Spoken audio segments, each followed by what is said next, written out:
Atletico Madrid turned down Chelsea's 42 million bid for Samu Omorodion. Today, my friends, we have a ton of massive transfer news and big club reports to get through, which I think you guys are going to find very interesting. So I hope you guys enjoyed today's video.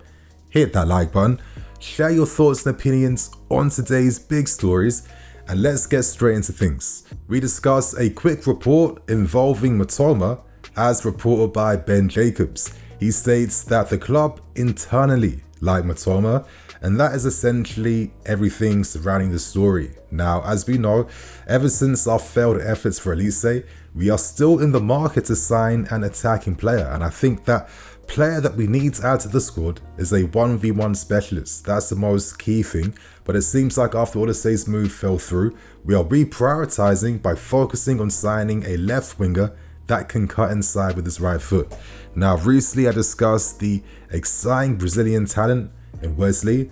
I think more will come from this report. Let's stay tuned. But in the meantime, we're looking at players like Mitoma, Sancho, Somerville, and Ciso, and a few other targets for that left wing spot.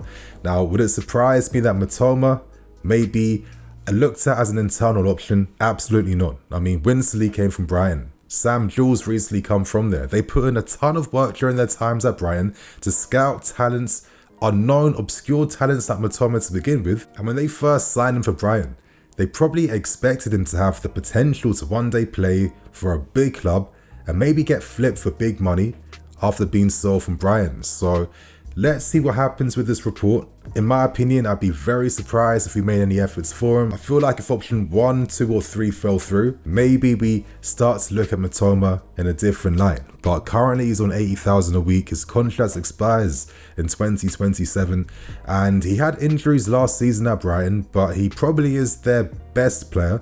And I can't imagine Brighton would easily be willing to negotiate any sell for a player like Mitoma due to his importance for their club. So interesting report in terms of the profiles we are looking at. Share your thoughts and opinions, and I think it's time to move on now. And now we move on to discussing a big report that first broke from The Sun, and that was from reporter Matt Hughes, and he reports that our second bid for Omorodion of Atletico Madrid has been turned down, and we bid £42 million. Now, Atleti are holding out for £70 million. If they receive crazy money like that, they will entertain a sell. Omorodion still has 4 years left with his contract at Atletico Madrid. Atleti have confirmed that Morata is set to leave them.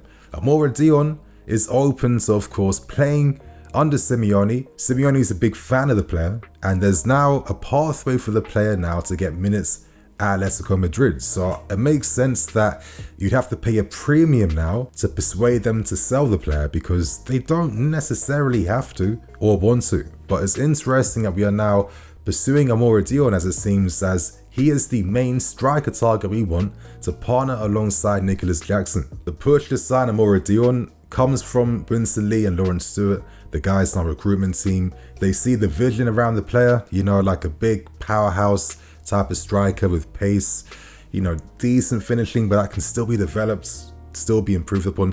They're basically seeing the potential that he has. And when you think about the Spanish national team, there's a massive possibility that front three is set to be Omorodion, Lamau and Nico Williams, leading that for the next like 5 to 10 years. So, you know, Omorodion has that potential. Let's see what happens. But I think to myself, there's no way we're going to pay £70 million for his services. Like, he's not worth 2 Nicholas Jacksons. That doesn't make any sense. So then it makes me cast my mind back to, okay, how do we plug this £28 million valuation difference?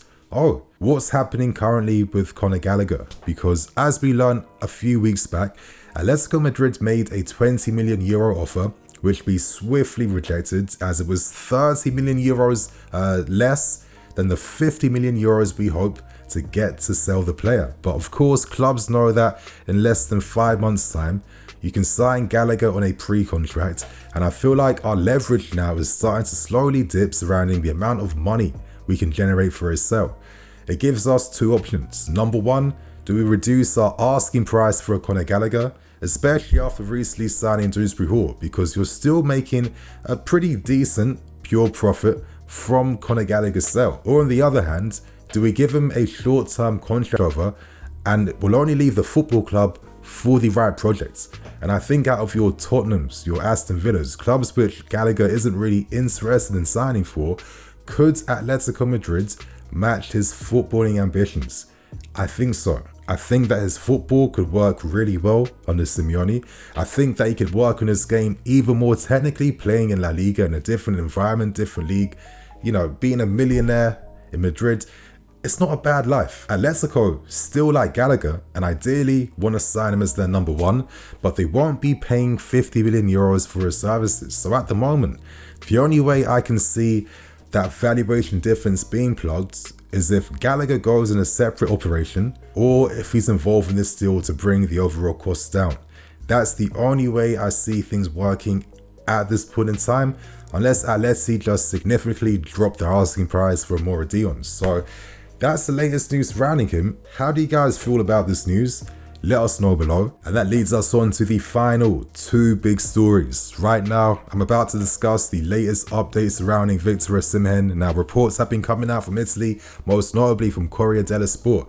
And they reveal that finally, Napoli are expressing a willingness now to drop their asking price for Victor. It seems they are set to drop their 130 million valuation down to 100 million euros, which is around like 84 to 85 million pounds.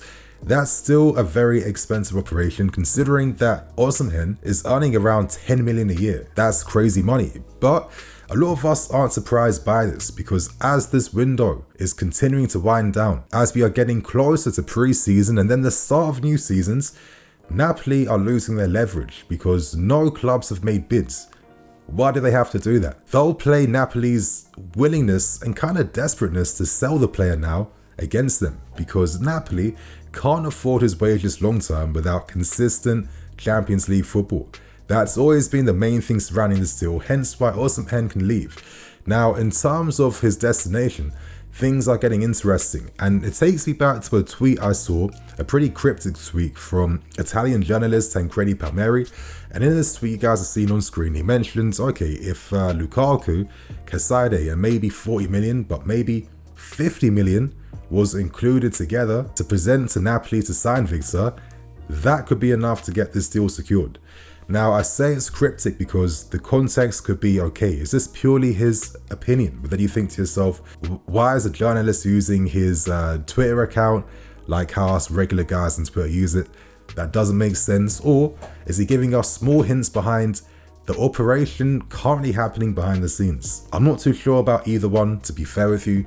It's all speculation. But we're learning some reports outside of our interests that doesn't seem to be speculation at this point in time. And as we're hearing, Al Ali in Saudi Arabia probably realistically have the funds to get this whole operation complete. But would Victor want to go to Saudi right now? I mean, last season he was tempted by the 150 million offer that came from one of the clubs there. Who knows? He'll make a crap ton of money. But we are also learning today that Victor's representatives are currently in France. They are currently holding talks with Paris Saint-Germain. Have Paris Saint-Germain necessarily given up on the star guy they see as that replacement for Kylian Mbappe? Most likely not. And it seems like now that Napoli are willing to humble themselves and negotiate for reduced fees, it seems like something could be happening behind the scenes. If that's the case, could we come back in again and make something happen? Because Napoli's pre-season starts on the 11th this month, and Antonio Conte wants pure focus.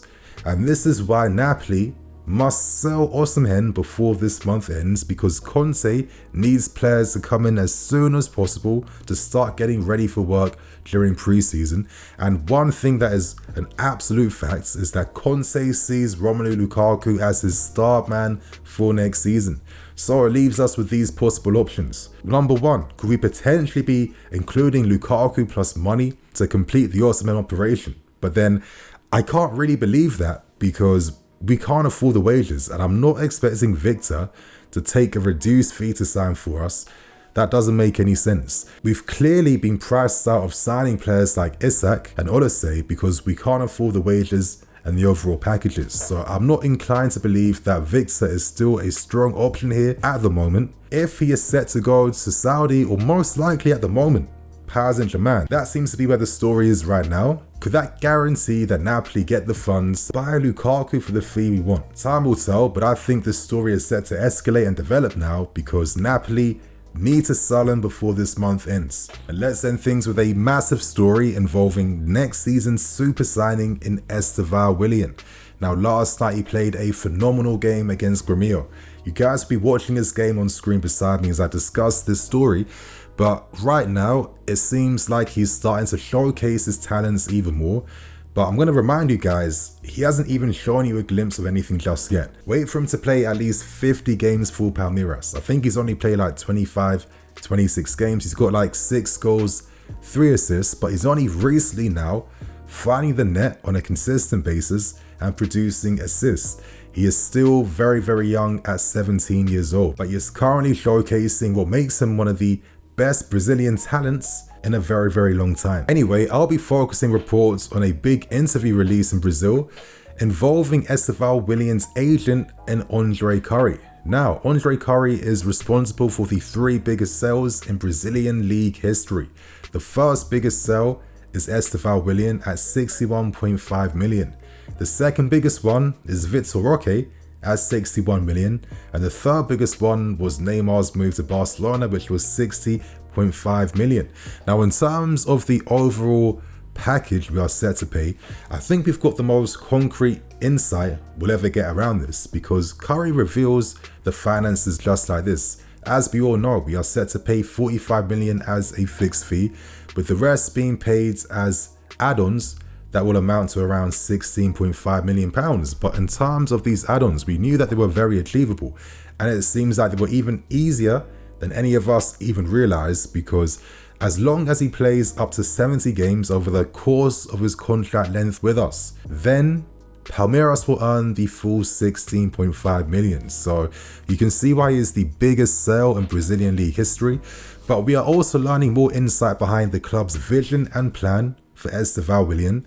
And once this video is over, you guys share your thoughts and opinions, because I'm really curious to learn from you what you think about this news and what the connotations mean. He revealed that we won the race to sign the player because our entire project we proposed was the best one. Of course, it worked for the player, and most importantly, it worked for Estevao Willian's father, who also happens to be a former goalkeeper and a former football player too. We got some insight behind the project, with Curry revealing again that we want to build a new project that focuses entirely on creating a superstar young team, whilst we build a young organization to look after them, and of course investments on top as well too. But interestingly, the big revelation was the club's vision in terms of how they see Estevao Willian playing for us, and it seems like we see Estevao Willian as our number 10 for next season. Now, currently he's playing as a winger at Palmeiras, which he can easily do, but he can also play as a 10. Like, when you think of 10, it's not just like Ozil players anymore. When I think of the 10 position now, I think of players that have the license to play close to goal a bit more. But already I'm envisioning so many things. Obviously, Kendry Pires is set to come too. And now I think to myself, okay, could it be Kendry Pires on the right wing? And then as seasons go on, you're seeing this interchange where Pires and Estevao Willian can play off of each other, interchange positions, and roam across areas of the field.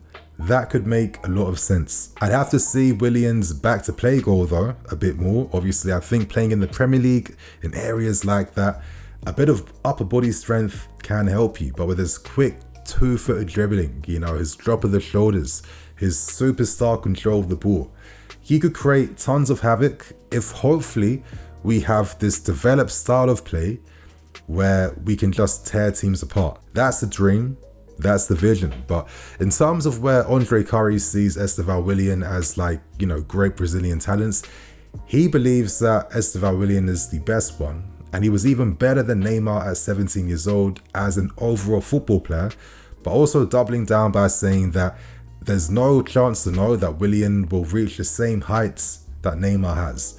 Time will tell, and I'd like to think that with the investment we're pumping into sign players like this, they are guaranteed to become superstars here, because I think with all the super talents we've signed over like, what, 15 years, how many of them have really gone to the next level? Hazard is the closest one I can think of, but did we necessarily take Hazard's game to that next level where he was regularly getting like 30 goals a season and 20 assists, which I think he could have done if he was at Madrid earlier or with Pep earlier, etc, etc.